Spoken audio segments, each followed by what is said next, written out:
Αντιλαμβάνεσαι, ζούμε σε μια χώρα παγαπωτών, κλεφτών, να αρπάξουν, να φάνε το βυζί της μάνας τους. Ακούεις τις κουβέντες που κάνουν και θα σου σηκωθεί η τρίχα σου. Δηλαδή, με τι ανθρώπους έχουμε να κάνουμε, δεν έχετε ακόμα αντιληφθεί. Θα σε βάλουν χαμένα, θα σε σφάξουν, θα σου πιάνουν το πεντοσέρινο που μπούγκα σου. Δεν είναι η χώρα της αλληλεγγύης τούτη. Είναι η χώρα της αλληλοσφαΐης. Είμαστε κότες. Κότες εντρός. Είμαστε από τους πιο βοητσάριδες λαούς του κόσμου. Γιατί νομίζετε? Γιατί? Ναι. Γονίδια. Χέστιδες, γονίδια.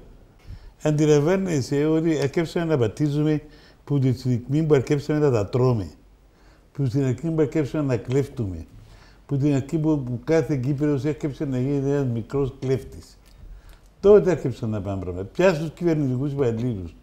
Πια στους, ξέρω εγώ, τους οποιουσδήποτε, τους δασκάλους, τους καθηγητές, εμένα, όλο τον κόσμο.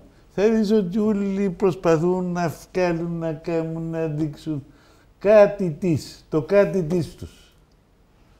Εάν δημιουργηθείς έναν κόσμο, ο οποίος είναι ανέντιμος, το αποτέλεσμα είναι ότι θα πατήσουμε. Ότι βασικά όλοι κλέφτουν. Μια σπλιγκούδα, μια κλιπ, ένα πραγματούδι, γιατί όμως έχουμε αυτή την ανάγκη, γιατί έχουμε αυτή την νοοτροπία, δεν νομίζω ότι... Διότι είμαστε κλέφτες. Καλά, γιατρέ, μόνο οι Κύπροι δηλαδή είναι.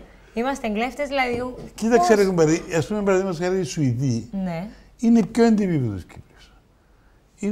Υπάρχουν ράτσες οι οποίοι είναι πιο έντιμοι άνθρωποι. Έχουν μάθει στην αποδοχή του ανθρώπου. Δηλαδή, να σκεφτείς ότι οι Κυπραίοι, ως πριν, ας πούμε, 50 χρόνια, ζυμούνταν με τα κουπάκια. Με τα κουπάκια. Αντιλαμβάνεσαι ότι τώρα επεράσαν από τότε 50 χρόνια. Αντιλαμβάνεσαι πόσο κοινωνική πρόοδο θα έκανα.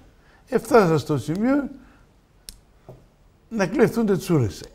Ο Τσάμε όμως είναι η δύναμη τους. δηλαδή... Έτσι μπορεί να συγκριθεί στην Κύπρο με μια χώρα η οποία είναι τόσο πολιτισμένη και η οποία αυτή τη στιγμή έχει 500 χρόνια κοινωνική ιστορία. Μπορεί να συγκριθεί στην Κύπρο, ας πούμε, με την Μάλτα, ακόμα και με την Μάλτα, με την Ελβετία, με τούτους όλους οι οποίοι έχουν 500 χρόνια κοινωνική ιστορία. Η Ελλάδα δηλαδή είναι... Και εκείνους τους χέρι μας. Να σας πω κάτι. Μια χαρά όμως προτιμούν την Κύπρο. Οι Ρώσοι, όλοι αυτοί και έρχονται και ζουν και περνάνε ζωή χαρισάμενοι εδώ. Είναι και αυτοί κλέφτες, άλλο. Κοίταξε, τούτοι έρχονται για κλέψιμο. Δεν έρχονται για καλό. Έρχονται για να φάνε τα ρεέλια που εκλέψαν. Άκουσες κανένα Ρώσο καθηγητή πανεπιστημίου, ο οποίος να είναι έξω ευπατρίδης, ο οποίος να έρθει στην Κύπρο. Θα έρθει, έκατσε και εβδομάδες να φάει δύο ρεέλια και να φύγει. Μα έχει υπομένουν μόνιμα. Έχει υπομένουν μόνιμα. Εν τούτοι που σου άλλο. Τούτοι που μένουν μόνιμα είναι κλέφτες. Δηλαδή, ό,τι και να κάνουμε, γιατί είμαστε καταδικασμένοι. Χρειαζόμαστε ακόμα καμιά εκατοσταρκά χρόνια κοινωνική ιστορία. Καλά. Δηλαδή, θέλουμε κι άλλον πολιτισμό. Ας πούμε, ο πολιτισμός μας είναι πολλά λίγος. Δηλαδή, έχουμε πολλά λίγα χρόνια κοινωνικής ιστορίας. Γιατί να σε ρωτήσω κάτι άλλο, να το πάρουμε λίγο από την αντίθετη πλευρά. Τα θετικά μας ποια είναι? Κάνουμε καλές κολοκόπητες. Κάνουμε καλές κολοκόπητες. Κάτι είναι γι' αυτό. Δεν είμαστε εργατικός λαός. Δουλεύουμε δηλαδή. Δουλεύουμε, νομίζω ότι δουλεύουμε. Ωραία. Σχετικά δουλεύουμε. Δηλαδή, αν μας φίξουν, δουλεύουμε. Και μας συγκρίνουν ως Καναμαρά, ίσως να δουλεύουμε και την παραπάνω. Αλλά, αν μας πιάσεις, ας πούμε, με άλλους λαούς, τους Γερμανούς παραδείγματος. Που έκαναν κολοκόπητες σίγουρα. Κολοκόπητες δεν κάνουν, αλλά κάνουν δουλειά. Κοίταξε, Ηλία μου.